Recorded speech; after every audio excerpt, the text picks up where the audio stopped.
আসসালামু আলাইকুম, কি অবস্থা, কেমন আছেন সবাই? বলা হয়ে থাকে একটি ভিডিও থাম্বনেল ওই ভিডিওটির ওভারভিউ হিসেবে কাজ করে। অর্থাৎ আমরা যেই টপিক নিয়ে ভিডিওটি তৈরি করতেছি সেই টপিকের যে সংক্ষিপ্ত রূপ সেটাই কিন্তু আমরা থাম্বনেলে ফুটিয়ে তুলি এবং একজন ভিউয়ার যখন আপনার থাম্বনেলটি দেখে সে কিন্তু ডিসাইড করে ফেলে আপনার ভিডিওটি সে দেখবে কি না। অর্থাৎ ওভারঅল আমাদের যে ভিডিওর যে র্যাঙ্কিং এর জন্য আমাদের ভিডিও থাম্বনেল কিন্তু অনেকটা গুরুত্বপূর্ণ ভূমিকা পালন করে থাকে। সো আজকের ভিডিওতে আমি আপনাদের দেখাবো কিভাবে আপনার হাতে থাকা যে স্মার্টফোনটি আছে সেই স্মার্টফোনটি দ্বারা কিভাবে আপনি প্রফেশনাল লেভেলের ভিডিও থাম্বনেল তৈরি করবেন। সো এরকম আরো ভিডিও দেখার জন্য অবশ্যই আমাদের চ্যানেলটিকে সাবস্ক্রাইব করে রাখতে ভুলবেন না এবং সেই সাথে আমাদের যে ফেসবুক পেজটি আছে সেটিকে ফলো করে রাখতে ভুলবেন না। ফিরে আসছি ইন্ট্রোটির পর।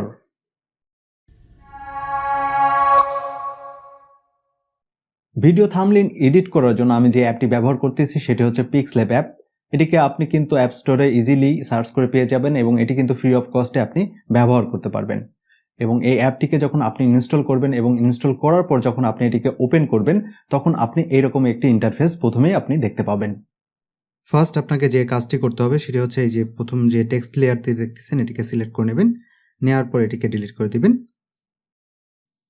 ডিলিট করে দেওয়ার পর আপনার রাইট সাইডে যে দেখতেছেন উপর থেকে তিনটি ডট এখানে ক্লিক করবেন, করার পর আপনি এখানে ইমেজ সাইজে ক্লিক করবেন এবং আপনার ইমেজ সাইজটি রাখবেন 1920 বাই 1080p। এটি হচ্ছে 1080p যে ফ্রেম সাইজ সেটি। সো এটি সেট করে নেওয়ার পর আপনি জাস্ট এখানে ওকে করবেন, তাহলে আপনার ফ্রেম সাইজটি ঠিক হয়ে যাবে। নাও আপনি চাইলে এই যে ডিফল্ট ছবি আছে এটি ব্যবহার করতে পারেন, বাট আপনি যদি চান না আপনি একটি কাস্টম ব্যাকগ্রাউন্ড ইউজ করবেন বা কালার ইউজ করবেন, এটির জন্য আপনি রাইট সাইডে নিচের দিকে দেখবেন চারকোনা অপশন আছে, এখানে ক্লিক করবেন। ক্লিক করার পর এখানে যাবেন কালার অপশনে এবং এখানে আপনি গ্রেডিয়েন্ট থেকে এটিকে কালার করে দিবেন এবং আপনার পছন্দ মতো একটি কালার সিলেক্ট করে দিবেন। এখন আমি চাচ্ছি আমার যে এই থাম্বনেল আছে এই থাম্বনেলে একটি ব্যাকগ্রাউন্ড অ্যাড করতে যাচ্ছি।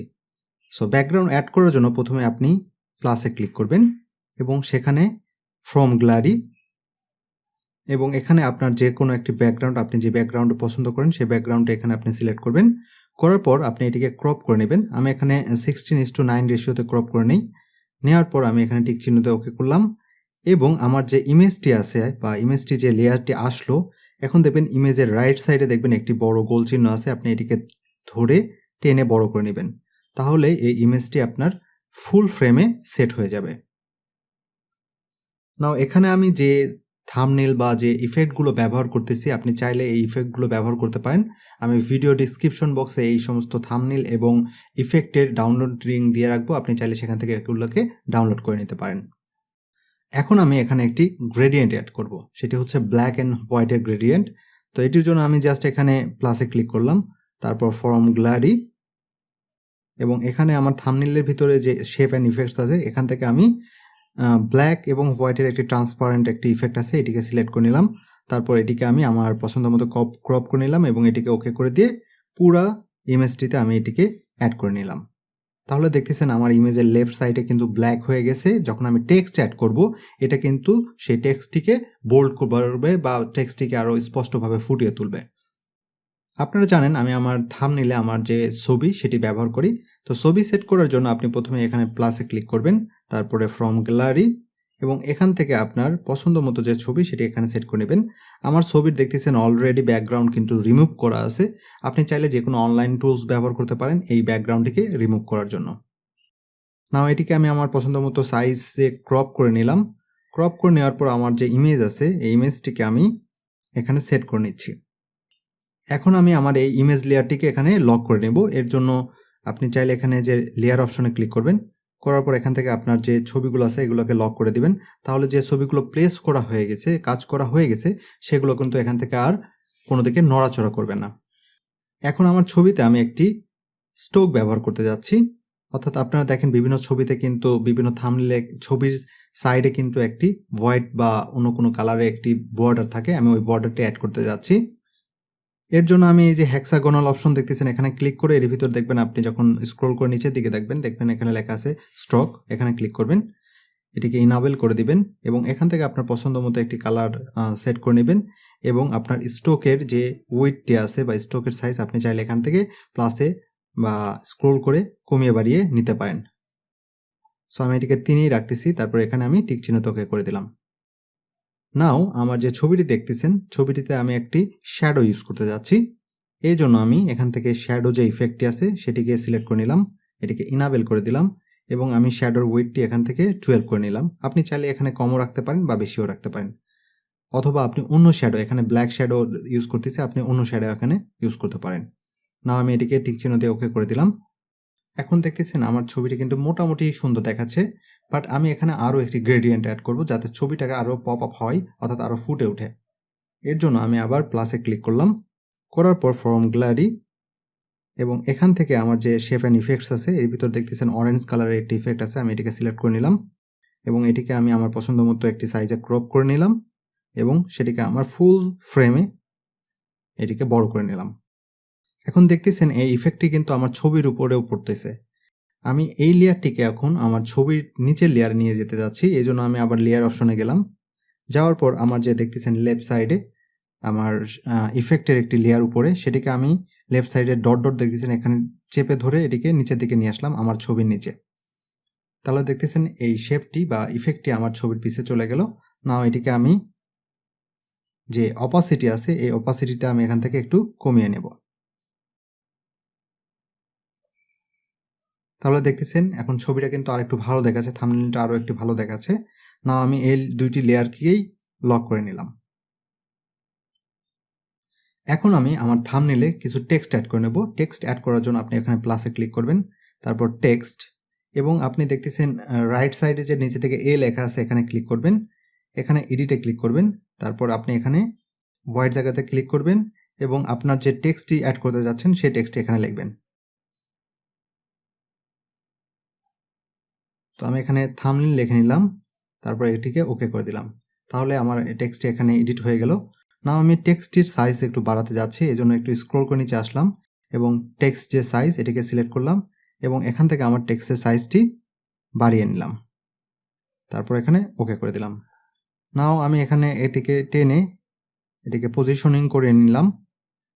এখন আমি চাচ্ছি আমার যে টেক্সটটি আছে এই টেক্সটটির যে ফন্ট সাইজ সেটিকে চেঞ্জ করে নিতে। এর জন্য আমি একটু স্ক্রল করলাম, নিচে দেখুন লেখা আছে ফন্ট, আমি এটিকে সিলেক্ট করলাম এবং এখান থেকে আপনি আপনার পছন্দ মতো ফন্ট এখানে সেট করে নিতে পারেন। সো আমি এখানে আমার পছন্দ মতো একটি ফন্ট এখানে সেট করে নিলাম। নাও আমার যে ফন্টগুলো দেখতেছেন প্রায় কাছাকাছি চলে এসেছে, আমি চাচ্ছি এটিকে একটু স্পেসিং দিতে।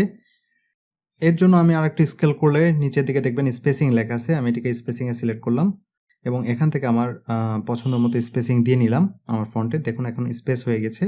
নাও এটিকে আমি ওকে করে দিলাম। এখন আমি আমার টেক্সটে একটু কালার অ্যাড করতে যাচ্ছি, এই জন্য আমি একটু স্ক্রল করে কালার অপশন দেখতেছেন, এর ভিতরে কিন্তু আপনি টেক্সটের যত কাজ করবেন এই অপশনের ভিতরে পাওয়া যাবেন। আপনি এখানে কালারে সিলেক্ট করবেন এবং আমি এখানে হোয়াইট কালারটি দিতে যাচ্ছি, হোয়াইট বলতেছি, ইয়েলো কালার। নাও আমি এটিকে ওকে করে দিলাম। এখন আমার যে টেক্সটটি আছে এই টেক্সটটিতে আমি আবার একটি স্ট্রোক ইউজ করতে যাচ্ছি। নাও এখানে আমি স্ট্রোকে ক্লিক করলাম, এটিকে ইনাবেল করে দিলাম এবং আমি একটি ব্ল্যাক স্ট্রোক দিব 4।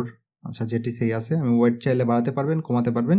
তো আমি এখানে স্ট্রোকটা অ্যাড করে নিয়েছি এবং আমি এটি একটি আউটার শ্যাডো ইউজ করতে যাচ্ছি, এই জন্য আমি শ্যাডোতে ক্লিক করলাম, ইনাবেল করে দিলাম এবং এটিকে আমি 12 রাখলাম। তাহলে আমার টেক্সটে একটি শ্যাডো এখানে দেখেন পড়ে গিয়েছে। সেমভাবে আমি আমার যে আদার্স যে টেক্সটগুলো আছে এগুলো এখানে আমি অ্যাড করে নিলাম। নাও দেখতেছেন আমি এখানে কিন্তু আমার একটি বাংলা ফন্ট ইউজ করতেছি, এটির একটু সাইজটা আমি বাড়িয়ে নিই। আমার ফন্টের সাইজটা একটু বাড়িয়ে নিয়েছি, এটি একটি বাংলা ফন্ট। আপনি চাইলে এখানে যে মোবাইলে আমরা আমি বলতেছি আমাদের যে কম্পিউটারে আমরা যে ফন্টগুলো ব্যবহার করি স্টাইলিশ বাংলা ফন্ট, আপনি চাইলে এখানে ইউজ করতে পারেন। এর জন্য আপনি জাস্ট এখানে চলে যাবেন ফন্টে যাওয়ার পর দেখবেন মাই ফন্ট, এখানে আপনি দেখবেন আমি অনেকগুলো ফন্ট অ্যাড করে রেখেছি। আপনি যদি ফন্ট অ্যাড করতে চান তাহলে যে ফাইলগুলো আপনি ফন্টের জন্য ব্যবহার করেন কম্পিউটারের সেগুলোকে আনজিপ করে নেবেন, নেওয়ার পর আপনার যে মোবাইলের যে কোনো একটি ফোল্ডার রাখবেন এবং আপনি যে দেখতেছেন এখানে রাইট সাইডে টি এবং প্লাস লেখা আছে প্লাস কাছাকাছি, আপনি এখানে ক্লিক করবেন। করার পর আপনার যে ফন্টটি আছে, আমি দাঁড়ান ফন্টটি দেখিয়ে দিই আমি এখান থেকে এই ফন্টটি ইউজ করতে যাচ্ছি। এই ফন্টটি আমি এখানে সিলেক্ট করে দিলাম, দেখুন আমার ওই ফন্টটি কিন্তু এখানে চলে এসেছে, এই যে ইটালিক। আমি ফন্টটিকে ডিলিট করে নেই, আমি ইটালিক ফন্ট তেমন ব্যবহার করি না। ওকে, আমি ফন্টটি ডিলিট করে নিলাম। আপনি চাইলে ইটালিক ফন্ট ইউজ করতে পারেন। নাও আমি এখান থেকে আমার যে ফন্ট পছন্দ মতো বাংলা ফন্ট সেটিকে সিলেক্ট করে নিলাম। দেখুন এখানে চলে এসেছে এবং ওকে করে দিলাম। তাহলে দেখুন আমার কিন্তু স্টাইলিশ একটা বাংলা ফন্ট এখানে অ্যাড করতে পারতেছি। নাও আমি এই যে মোবাইল এটিকে একটি 3D লুক দিতে যাচ্ছি। এর জন্য আমি একটু স্ক্রল করলাম, করার পর দেখুন লেখা আছে 3D টেক্সট। আমি এখানে ক্লিক করলাম। আমি আবার বলতেছি এই টেক্সটের জন্য আপনি কিন্তু এই যে এই অপশন এর ভিতর অপশনটি পেয়ে যাবেন। নাও আমি 3D তে ক্লিক করলাম এবং এটিকে ইনাবেল করে দিলাম। দেখবেন অলরেডি 3D চলে এসেছে। নাও আমি একটু স্ক্রল করে আমার যে লাইট অ্যাঙ্গেল আমি এটিকে অফ করে দিলাম। তাহলে দেখতেছেন মোটামুটি অনেক ভালো দেখাচ্ছে এবং যে শ্যাডোটিও কিন্তু অনেক ভালো দেখাচ্ছে। নাও এভাবে আমি আরও যে বাংলা ফন্ট আছে সেগুলোকে কাজ করি। নাও দেখুন এখানে কিন্তু আমার মোটামুটি যে ফন্টের কাজ সেটি শেষ হয়ে গেছে। নাও আমি এখানে কিছু ইফেক্ট ইউজ করতে যাচ্ছি। এর জন্য আপনি আবার প্লাসে যাবেন। আপনি যদি ইফেক্ট ইউজ করতে চান ফ্রম গ্যালারি এবং যে আমার ইফেক্ট যে ফোল্ডারটি আছে যেটা আপনি হয়তোবা ডাউনলোড করে নিয়েছেন সেই effect folder shape and effects ফোল্ডারে যাবেন এবং এখানে অনেকগুলো আপনি ইফেক্ট পেয়ে যাবেন। এখান থেকে আপনি আপনার পছন্দ মতো ইফেক্ট এখানে ইউজ করবেন। নাও আমি এখানে এই ইফেক্ট ইউজ করতে যাচ্ছি। এটাকে আমার পছন্দ মতো আমি ক্রপ করে নিলাম এবং এখানে আমি আমার ছবিতে এটিকে ব্যবহার করতেছি। এখানে আমার একটি ইফেক্ট ব্যবহার করা শেষ। এখন আমি আরও একটি ইফেক্ট ইউজ করতে যাচ্ছি। সেম আমি এখান থেকে ফ্রম গ্যালারি, তারপর এখান থেকে আমার পছন্দ মতো আমি এখানে একটি ইফেক্ট ইউজ করতে যাচ্ছি। ওকে,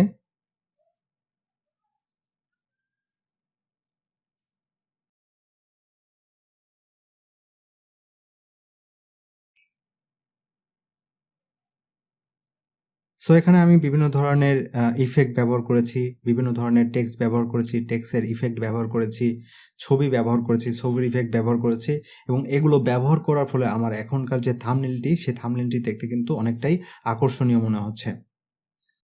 নাও আমি এটিকে সেভ করতে যাচ্ছি। সেভ করার জন্য জাস্ট প্লাসের সাইডে দেখতেছেন সেভ আইকন, এখানে ক্লিক করবেন। করার পর এটিকে সেভ অ্যাজ ইমেজ করে দিবেন। তারপর এখানে যে সেটিং আছে আপনি চাইলে সেটিংটি চেঞ্জ করে নিতে পারেন।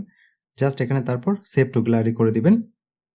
সেভ টু দ্য গ্যালারিতে ক্লিক করার পরে কিন্তু আপনার ছবিটি রেন্ডারিং হয়ে আপনার গ্যালারিতে ছবিটি সেভ হয়ে যাবে।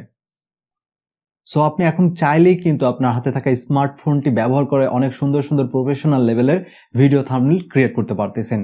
এই ভিডিওটি আপনাদের কেমন লেগেছে? যদি ভালো লেগে থাকে তাহলে অবশ্যই ভিডিওটিতে একটি লাইক দিতে ভুলবেন না এবং আপনাদের যদি কোনো কিছু জানার থাকে বা কোনো কিছু প্রশ্ন থাকে তাহলে অবশ্যই ভিডিওর কমেন্ট বক্সে সেটিকে কমেন্ট করতে ভুলবেন না। আর যারা এখনো আমাদের এই চ্যানেলটিকে সাবস্ক্রাইব করেন নাই তারা অবশ্যই ভিডিওটির নিচ থেকে সাবস্ক্রাইব করে নিতে ভুলবেন না এবং সেই সাথে আমাদের যে ফেসবুক পেজ আছে সেটিকে ফলো করতে ভুলবেন না। Thanks for watching.